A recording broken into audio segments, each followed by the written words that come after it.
চাকরি প্রত্যাশী আমার ভাই ও বোনেরা, আশা করি আপনারা সকলে ভালো আছেন, আমিও ভালো আছি। এখন বিষয়বস্তুটা হলো ১৪৮৫ শূন্যপদে কিন্তু সমাজসেবা অধিদপ্তরে বিশাল বড় একটা ফার্স্ট ক্লাস একটা নিয়োগ বিজ্ঞপ্তি প্রকাশ করেছে, সকলে অবগত আছেন, জানেন অলরেডি। ১৪৮৫ শূন্যপদে রাজস্ব খাতভুক্ত।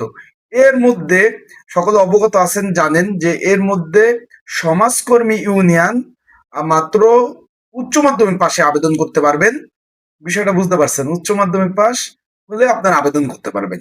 ৩১২ জন লোক নেবে। তাই আজকের এই ভিডিওর মাধ্যমে এই যে সমাজকর্মী ইউনিয়ন যে লোক নেবে ১৬তম গ্রেডের চাকরি, এই পদের মূলত কাজ কি?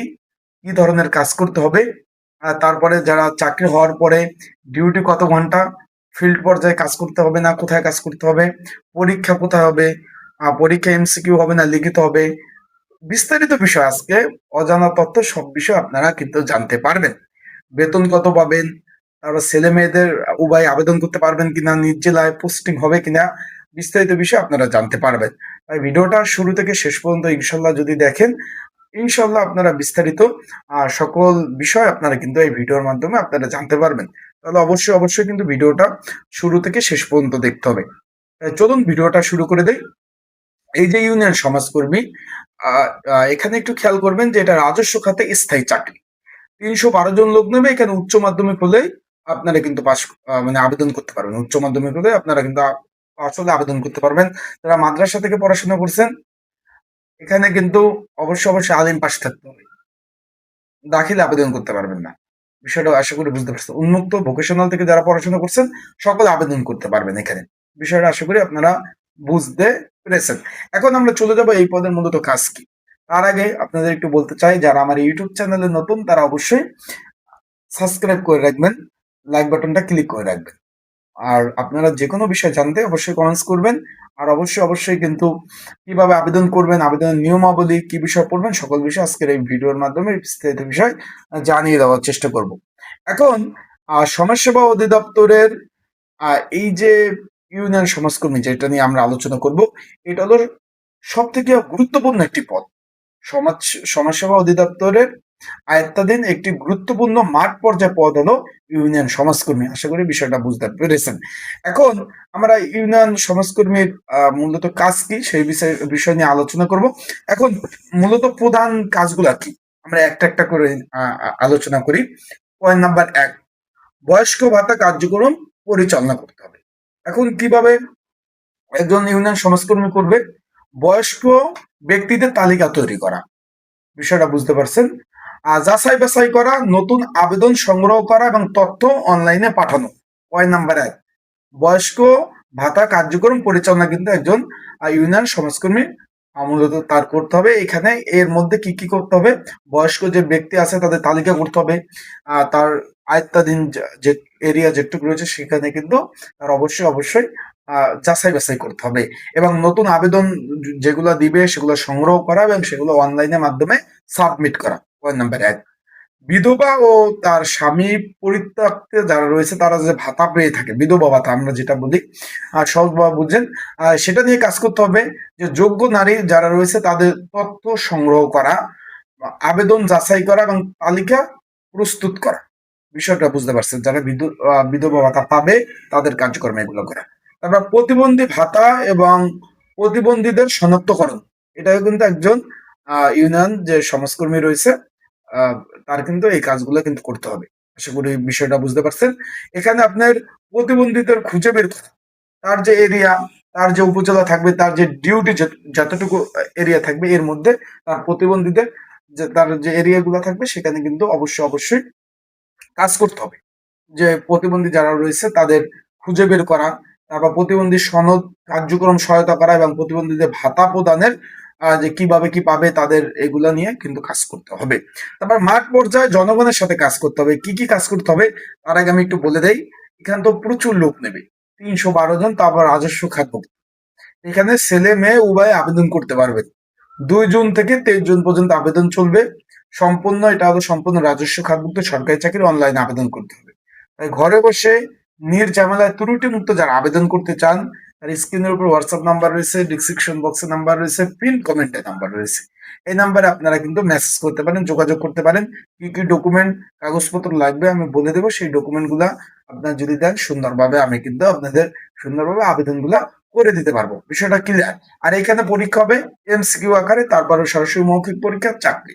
তাই এমসিকিউ পরীক্ষার প্রিপারেশন প্রস্তুতিমূলক বিগত সালের প্রশ্ন সমাধান সহ সাজেশন রয়েছে, যদি প্রয়োজন হয় স্ক্রিনে ওপেন নাম্বার রয়েছে, ডিসক্রিপশন বক্সে নাম্বার রয়েছে, পিন কমেন্টে নাম্বার রয়েছে।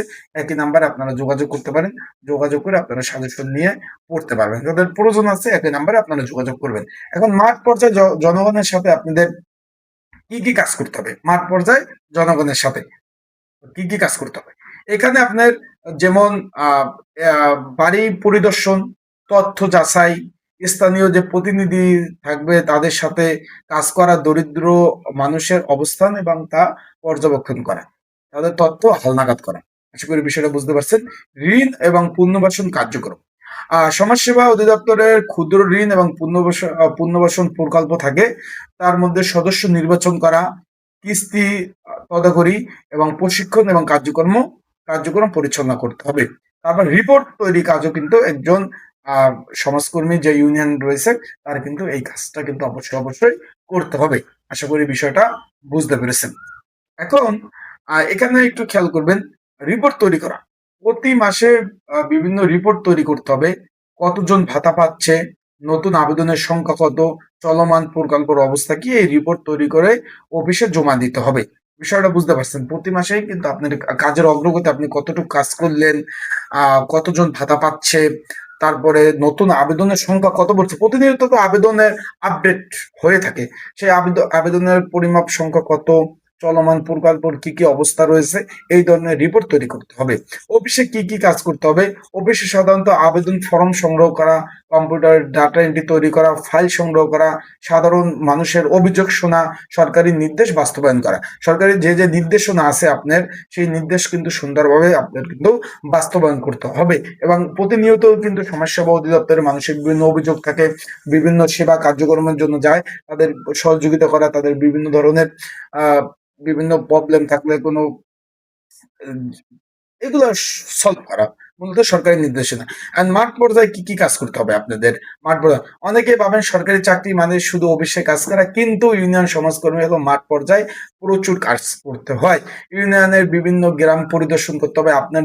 আপনার আয়ত্তাধীন যে মানে যে গ্রাম থাকবে, সেই গ্রামে কিন্তু আপনার কিন্তু অবশ্যই ইউনিয়ন ভিত্তিক গ্রাম যেটা থাকবে, সেই গ্রামে বিভিন্ন গ্রামে কিন্তু আপনার কিন্তু পরিদর্শন করতে হবে। ভাতা প্রাপ্য যারা থাকবে তাদের যাচাই করা এবং স্থানীয় চেয়ারম্যান মেম্বারের সাথে সমন্বয় করে কিন্তু কাজ করতে হবে। অসহায় মানুষের খোঁজ কিন্তু আপনার অবশ্যই নিতে হবে। এখন এই চাকরির ভালো দিক কোনটি, অনেকে জানতে চেয়েছেন যে ভাই ভালো দিক এবং কিছু চ্যালেঞ্জও আছে। এখন সব চাকরির একটু ভালো দিক খারাপ দিক থাকে, আমরা ভালো দিক থেকে আগে শুরু করি, চ্যালেঞ্জিং বিষয় নিয়েও আমরা আলোচনা করব। তার আগে বলে দেয়, যারা ঘরে বসে নির্ঝামেলা আবেদন করতে চান এবং সাজেশন প্রয়োজন আছে, ত্রুটিমুক্ত আবেদন 2 জুন থেকে 23 জুন আবেদন চলবে। 2 জুন থেকে 23 জুন পর্যন্ত আবেদন চলবে। আবেদন সম্পূর্ণ অনলাইনে। স্ক্রিনের উপর যে হোয়াটসঅ্যাপ নাম্বার রয়েছে, ডিসক্রিপশন বক্সে নাম্বার রয়েছে, পিন কমেন্টে নাম্বার রয়েছে, এই নাম্বারে কিন্তু যোগাযোগ করতে পারেন। ঘরে বসে নির্ঝামেলায় ত্রুটিমুক্ত আপনাদের কিন্তু আবেদনগুলো কিন্তু সুন্দরভাবে করে দেওয়া যাবে। বিষয়টা আশা করি আপনারা বুঝতে পারছেন। তা যারা আবেদন করতে চান অবশ্যই এই নাম্বারে আপনারা যোগাযোগ করবেন। স্ক্রিনের উপর নাম্বার রয়েছে, ডিসক্রিপশন বক্সে নাম্বার রয়েছে, পিন কমেন্টে নাম্বার রয়েছে। এই নাম্বারে যোগাযোগ করলে নির্ঝামেলায় ত্রুটিমুক্ত আপনাদের কিন্তু আবেদনগুলো করে দিতে পারবে এন্ড সাজেশন নিয়ে আপনারা পড়তে পারবেন। এখন এই চাকরি ভালো দিক কি, মানুষের সেবা করার সুযোগ। মানুষের সেবা করার সুযোগ কিন্তু অবশ্যই কিন্তু আপনার কিন্তু থাকবে। সম্মানজনক সরকারি চাকরি, মানুষ অনেক সম্মান করবে, আপনার সালাম দিবে, সম্মান করবে। একটা চাকরির কিন্তু একটা হাইপ রয়েছে। এই যে সমাজকর্মী ইউনিয়ন, এটা চাকরির একটা হাইপ কিন্তু রয়েছে। তারপর হলো মাঠ পর্যায়ে পরিচিতি বৃদ্ধি, ভবিষ্যতে পদোন্নতির সুযোগ সুবিধাও রয়েছে এবং নিয়মিত সরকারি যে ভাতা রয়েছে, টিডি বিল থেকে সরকারি যে সুযোগ সুবিধা, সব ধরনের সুযোগ সুবিধা আপনারা কিন্তু এই চাকরিতে পাবেন। আশা করি বিষয়। এখন চ্যালেঞ্জিং কিছু বিষয় রয়েছে, মাঠ পর্যায়ে বেশি কাজ করতে হয়, অনেক মানুষের অভিযোগ শুনতে হয়, তথ্য যাচাই বাছাইয়ের চাপ থাকে, তারপর দূরবর্তী এলাকায় অবশ্যই কিন্তু আপনাদের কিন্তু গিয়ে কিন্তু কাজ করতে হবে। আর বেতন ভাতা ১৬তম গ্রেড তো ভাই, এখানে আপনার ৯,৩০০ টাকা বেসিক, এর সাথে পাবেন মূল বেতন, বাড়ি ভাড়া, চিকিৎসা ভাতা, উৎসব বোনাস মিলে কিন্তু ভালো একটা বেতন আপনারা পাবেন। এখন কারা এই চাকরির জন্য উপযুক্ত? এখানে ছেলে মেয়ে কিন্তু উভয় আবেদন করতে পারবেন। অনেকে প্রশ্ন করছেন যে ভাই আমরা ছেলে মেয়ে উভয় আবেদন করতে পারবেন কি? জি, ছেলে মেয়ে উভয় আবেদন করতে পারবেন। এখানে কিন্তু অবশ্যই এই চাকরিটা কিন্তু ভালো হবে। বিষয়টা আশা করি আপনারা বুঝতে পারছেন। এই বিষয়ে কিন্তু বিস্তারিত বিষয়ে আরো আলাপ আলোচনা করব। তাই আর আপনারা এই কোন পদ নিয়ে আপনারা যে বিষয় জানতে চান অবশ্যই জানাবেন। সেই পদ নিয়েও বিস্তারিত বিষয় আলোচনা করা হবে। আসসালামু আলাইকুম।